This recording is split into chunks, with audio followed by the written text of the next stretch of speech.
Auckland councillors have just finished a meeting where they've been deciding on compensation payouts for homeowners whose houses were seriously damaged in storms earlier this year. It's been a long, slow process for a group of West Auckland residents stuck in no man's land after being told they'd have to wait and see whether their homes can be saved. Nick Trubridge will have that council decision in a moment, but first here's his report from Muriwai. 8 months ago, the hillside hurtled towards Melissa Dickinson's home of 36 years. She still hears the trees cracking in her nightmares. That's nothing compared to the life-threatening stress of not knowing what the future holds. A month after the event, I had a heart attack. I'm fine. My doctor and all the results I've had show that it's a physical, there's no physical problem, it's been a stress-related thing. So I pride myself as being quite resilient, and I've never thought anything like this would ever come my way. This 2023 has just been the worst year ever. Melissa can't live here. It was red-stickered before being deemed Category 2/3. Put simply, council hasn't decided whether it's salvageable or if the slip's too risky. She hopes for the latter and therefore a payout. And this is what Melissa Dickinson is talking about. I'm standing at the foot of the slip just across the road from her house on Domain Crescent. She's worried in another storm event, it could go even further. Until you live in a community like this, you don't understand the benefits, the joy, the camaraderie. It's friendship. My neighbour for 36 years, it's incredible, and to have to walk away from that is not an easy decision.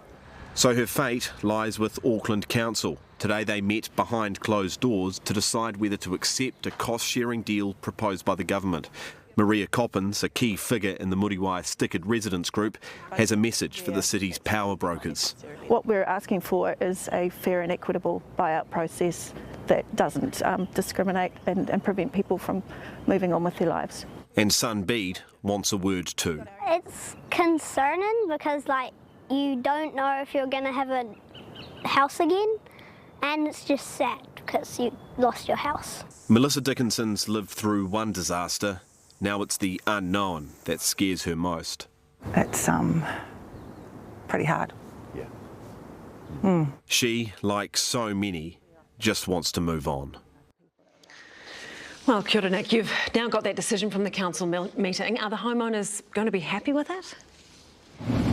I mean, you would think so, Sam. We've just heard from Auckland Council. That meeting has just wrapped up, and we've got a statement through from Auckland Mayor Brown. Now, if you're Category 3 and you had insurance coming into this disaster, then you will be eligible for 95% of the pre-flood market valuation of your home. Now, another aspect of this is the uninsured homeowner. If you are uninsured entering these events, then you will be eligible for 80% of the pre-flood market valuation of your home. But there's been a lot of discussion from Mayor Brown about what this will do to the ratepayer at large in Auckland, and in a nutshell he says rates will go up as a result of this. He's even stronger than that.